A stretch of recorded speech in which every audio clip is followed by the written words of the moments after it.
আজ এই ঠান্ডা ঠান্ডা দিনে রিমঝিম বৃষ্টির মাঝখানে যদি শুনতে পারি শ্বশুরবাড়ি থেকে নিমন্ত্রণ করেছে আজকে আমার গোটা পরিবারকে ওখানে কবজি চুবিয়ে খাওয়ার জন্য, তাই আমি আর হরি ফার্স্টে এখানে ইন্ট্রো দিতে ব্যস্ত। ইন্ট্রো পরে হবে। আমি ভাবলাম গরম গরম খাসির মাংস আর বৃষ্টির দিন আর কি চাই, দেরি না করে তাড়াতাড়ি বসে পড়লাম খেতে। আর এদিকে হরি খেলো রুটি আর আমরা খেলাম ভাত। আর ভুদলুজের মুখের এক্সপ্রেশন বলে দিচ্ছে ভুদলু আজ কতটা খুশি।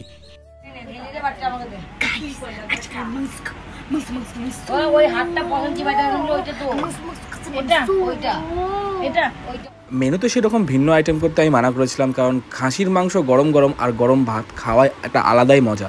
তার জন্য মেনুতে ছিল ডাল, আলু পটল ভাজা আর খাসির মাংস। খাসির মাংস যখনই ঢাললাম ঝোলটা তখনই মনটা সেই ফুরফুরে হয়ে গেল। আর তার মধ্যেই এই যে চর্বিটা থাকে খাসির মাংস, অসাধারণ। যখন মুখে পড়ে মুখ থেকে অটোমেটিক গলে যায় তখন ব্যাপারটাই একদম আলাদা হয়ে যায়। ভাত না শেষ করতে করতেই চলে এলো আমের চাটনি, আর তার মধ্যেই দেখা হয়ে গেল হরিদাসীর। হ্যাঁ, এই সেই নায়িকা যার ভিডিওতে মিলিয়ন মিলিয়ন ভিউজ আছে, কিন্তু ইনি খাসির মাংস খেতে খুব ভালোবাসে। আর তার মধ্যেই চলে এলো ঠান্ডা ঠান্ডা দই, আর দইয়ের পরই চলে এলো কালো আর সাদা মিষ্টি। একটা মিষ্টি মুখে ভরতে না ভরতেই দেখলাম হাড় থেকে এই জিনিসটা আলাদা করার জন্য যুদ্ধ শুরু হয়ে গেছে।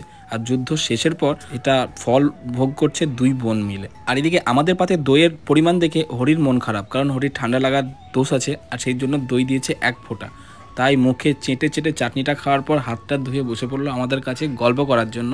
খাওয়া দাওয়া শেষ করার পর যদি পাই কালো থামস আপ, আহা হা, আর কি চাই মনে।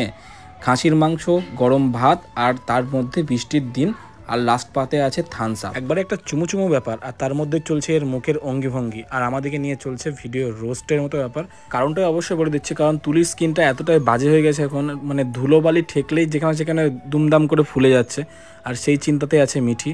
আর আমার মুখের দিকে এক্সপ্রেশন দিয়ে বলছে চুলটা কাটতে হবে, চুলটা অনেক বড় হয়েছে। অবশ্যই বুঝতে পারছি স্টেটটা খারাপ হয়ে যাওয়ার জন্য চুলটা এরকম লাগছে। আর এদিকে হরিদাসীকেও ক্যামেরার মধ্যে বন্দি করে নিল। আর তার মধ্যে খাওয়া দাওয়া শুরু হয়ে গেলো সিনিয়র সিটিজেনদের। আর তার মধ্যে গল্প তো অবশ্যই থাকবে। আর তার মধ্যে ক্যামেরা ছিল মিঠির হাতে, তাই খাবার দেখলে তো ওর পেট সামলায় না। ও একবার খাওয়ার পরও মামনির হাত থেকে আবার খাবে। মিঠিকে আমেরিকায় নিয়ে গিয়ে এমন একটা মেশিন লাগিয়ে নিয়েছি পেটের মধ্যে, যতই খাক পেট ভর্তি হবে না, সেরকম একটা চুক্তিপত্র আমরা আবদ্ধ ছিলাম। আর সেখান থেকে উঠে এসে বলছে যে আমি মাংস খেয়ে এলাম আবার। আমরা বললাম খুব ভালো ব্যাপার। আর তার মধ্যে ওখান থেকে বেরিয়ে চললাম বৃষ্টিতে ভিজতে ভিজতে মন্টুদার পানের দোকান, কারণ লাস্ট পাতে পান ছাড়া একদমই মানায় না। পানটা মুখে ভরেই আমরা তাড়াহুড়ো করে বেরিয়ে পড়লাম বাড়ির উদ্দেশ্যে, কারণ বৃষ্টিতে আরও জোরে আসে তখন আর বাড়ি যেতে পারবো না। তো এই ভিডিওটা এখানেই শেষ, দেখা হচ্ছে নেক্সট মিনি ব্লগে। ততক্ষণের জন্য টাটা, অবশ্যই পাশে থেকো।